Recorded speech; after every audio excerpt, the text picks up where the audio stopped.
നമ്മൾ മന്ത്രിമാരുടെ മണ്ഡലങ്ങളുടെ നിലയാണ് ഇപ്പോൾ കാണുന്നത് കേട്ടോ. അതായത് ഇരിങ്ങാലക്കുടയിൽ ആർ ബിന്ദു പിന്നിട്ട് നിൽക്കുകയാണ് 279 വോട്ടുകൾക്ക്. ഇതെല്ലാം നേമത്ത് രാജീവ് ചന്ദ്രശേഖർ മുന്നിട്ട് നിൽക്കുകയാണ്. അവിടെ വി ശിവൻകുട്ടി മറ്റൊരു മന്ത്രി പിന്നിട്ട് നിൽക്കുകയാണ്. കണ്ണൂരിൽ ടി.ഒ. മോഹനന്റെ ലീഡ് 3348 അവിടെയും ഒരു മറ്റൊരു മന്ത്രി കടന്നപ്പള്ളി പിന്നിട്ട് നിൽക്കുകയാണ്. അപ്പോൾ നമ്മൾ ഈ കാണുന്ന സ്ഥലങ്ങളിൽ 4-5 മന്ത്രിമാർ 5 മന്ത്രിമാർ മൂന്നാമതാണ് വി ശിവൻകുട്ടി. ഈ ഘട്ടത്തിൽ മൂന്നാമതാണ്. രണ്ടാം സ്ഥാനത്ത് പ്രവർത്തകരുടെ ആവേശം തുടങ്ങി.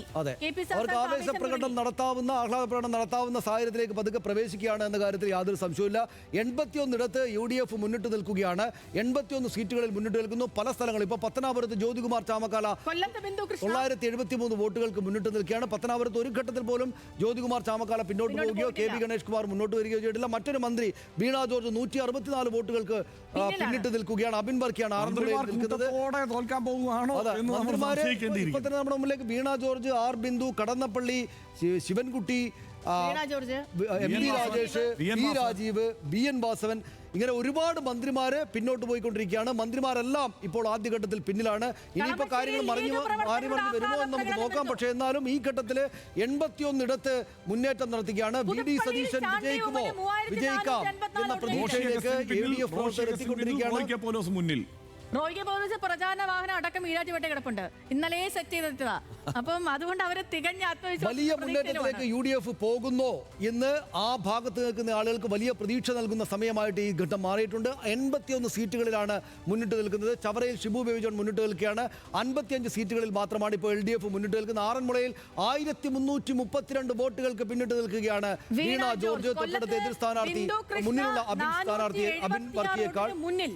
കൊല്ലത്ത് ബിന്ദു കൃഷ്ണ 476 ഓടിന് മുന്നിൽ. പുതുപ്പള്ളിയിൽ ചാണ്ടി ഉമ്മന് 3454 ഓടിന് ലീഡ്. പ്രചാരണം കൊണ്ട് തന്നെ വ്യത്യസ്തനായിരുന്നു പുതുപ്പള്ളിയിൽ ഇത്തവണ ചാണ്ടി ഉമ്മൻ. സ്വന്തമായിട്ട് ഫ്ലെക്സ്, അതേപോലെ ബാനറില്ല, പ്രചാരണ വാഹനമില്ല, സൈക്കിളിൽ പോയി ആൾക്കാരെ നേരിട്ട് കണ്ട് വാങ്ങിച്ചെടുത്ത വോട്ടാണ് ഈ സനീഷത്. കാസർഗോഡ് UDF മുന്നിട്ടിട്ടുണ്ട്. കാസർഗോഡ് ഇപ്പോൾ NDAക്ക് ആദ്യഘട്ടത്തിലൊരു ലീഡ് ഉണ്ടായിരുന്നെങ്കിലും പക്ഷേ കാസർഗോഡ് ഇപ്പോൾ UDF മുന്നിട്ട് നിൽക്കുകയാണ്.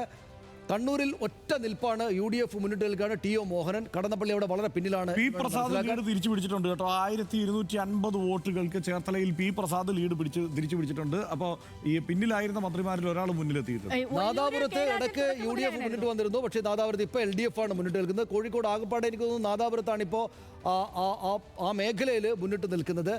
ഇലത്തൂരും കോഴിക്കോട് നോർത്തിലും കോഴിക്കോട് സൗത്തിൽ NDAയുടെ സ്ഥാനാർത്ഥി ടി റനീഷ് മുന്നിട്ട് നിൽക്കുക തന്നെയാണ്. ഒരു ഘട്ടത്തിൽ മുന്നോട്ട് വന്നതിന് ശേഷം അദ്ദേഹം പിന്നോട്ട് പോയിട്ടേ ഇല്ല എന്ന് നമ്മൾ കാണണം. ഇത് ശരിക്കും ഒരു UDFന്റെ തരംഗത്തിലേക്ക് പോകുമോ എന്ന് അവർ രമ്യ ഹരിദാസ് 153 വോട്ടിന് മുന്നിലാണ്. അതൊക്കെ നല്ല സൂചനകളാണ്. UDFന് അനുകൂലമായിട്ടുള്ള നല്ല സൂചനകൾ ആ ഭാഗത്തുനിന്ന് വരുന്നു എന്ന് വേണം മനസ്സിലാക്കാൻ.